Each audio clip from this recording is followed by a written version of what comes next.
앞으론 유치원 교사가 질병 등의 이유로 급히 자리를 비워도 이른바 순회 교사가 배치돼 수업 공백을 메울 예정입니다. 또 유치원 교사의 인사 고충을 듣기 위한 상담 신고센터를 운영하고 문제가 심각한 사립유치원 원장에게는 정직 등의 징계 조치를 합니다. 교육부는 오늘 이 같은 내용이 담긴 유치원 교사 대체 인력 지원 개선 방안을 발표했습니다. 지난 2월 경기 부천의 한 사립유치원에서 독감으로 고열에 시달리면서도 계속 출근하다 숨진 교사 사건이 계기가 됐습니다. 유치원의 교사 대체 인력 현황을 점검한 결과 수업을 대신해주는 교사 혹은 강사가 없거나 사립유치원 대체 인력 인건비 지원 시 병가는 제외하는 등 지역 간 편차가 있는 것으로 확인됐습니다. 교육부는 우선 유아교육법을 개정해 교육행정기관에 순회교사를 둘 수 있는 법적 근거를 마련하기로 했습니다. 순회교사는 유치원 교사가 긴급히 자리를 비울 경우 해당 유치원의 수업을 지원하게 됩니다. 평상시에는 교육지원청이나 유아교육진흥원 등 원소속 기관의 업무를 하다가 급히 지원이 필요할 시 유치원에 배치돼 수업 공백을 메우는 겁니다. 또 순회교사 외에도 단설 유치원 등 거점 기관에는 강사를 배치해 근처 유치원을 지원하도록 했습니다. 사립유치원 교사의 처우 개선에도 나섭니다. 시도교육청은 사립유치원 교사의 인사 고충을 지원하기 위한 상담 신고센터를 운영할 예정입니다.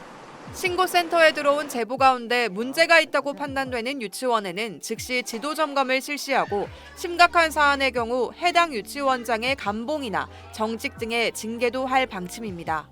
SBS 정다은입니다. 독감에 걸려 40도 가까운 고열에 시달리면서도 출근을 계속하다 숨진 경기도 부천의 20대 유치원 교사가 의식불명에 빠지기 직전 지인들에게 고통을 호소한 메시지가 공개됐습니다. 전국 교직원 노동조합은 청와대 앞에서 기자회견을 열고 숨진 A 교사가 독감에 걸려 앓는 와중에도 유치원에 출근해 근무해야 했던 자세한 정황을 폭로했습니다. 전교조 조사 결과 A 교사는 지난 1월 19일부터 24일까지 발표회 준비를 위해 고강도 육체 노동을 이어가고 퇴근 후에도 늦은 밤까지 보고서를 쓰며 재택근무를 했습니다. A 교사는 신입생 환영회 준비까지 맡게 되면서 토요일 휴무도 반납하며 출근했고 이날 자정부터 고열을 동반한 독감 증세가 시작됐습니다.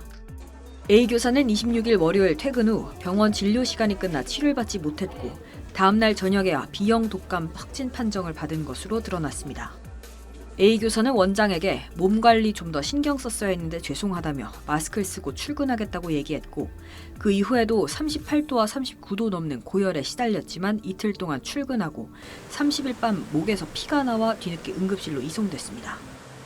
A 교사가 응급실에 이르기 전까지 지인들과 나눈 메시지를 보면 너무 아파서 눈물 나, 집 가려고, 컨디션 너무 안 좋아 등 여러 차례 고통을 호소한 것으로 드러났습니다. 의식불명에 빠진 A 교사는 2주간 중환자실에서 치료를 받았지만 지난달 14일 결국 숨졌습니다. 질병관리청과 교육부의 시설별 인플루엔자 관리 지침에 따르면 감염병을 앓거나 감염된 것으로 의심되는 학생 또는 교직원에 대해 등교를 중지시킬 수 있지만 의무가 아닌 권고사항입니다. 전교조는 법정 감염병 발병 시 교사의 병가 사용 승인을 의무화하고 실효성 있는 대체 인력 체계를 구축해야 한다고 정부의 대책 마련을 촉구했습니다. SBS 신정은입니다.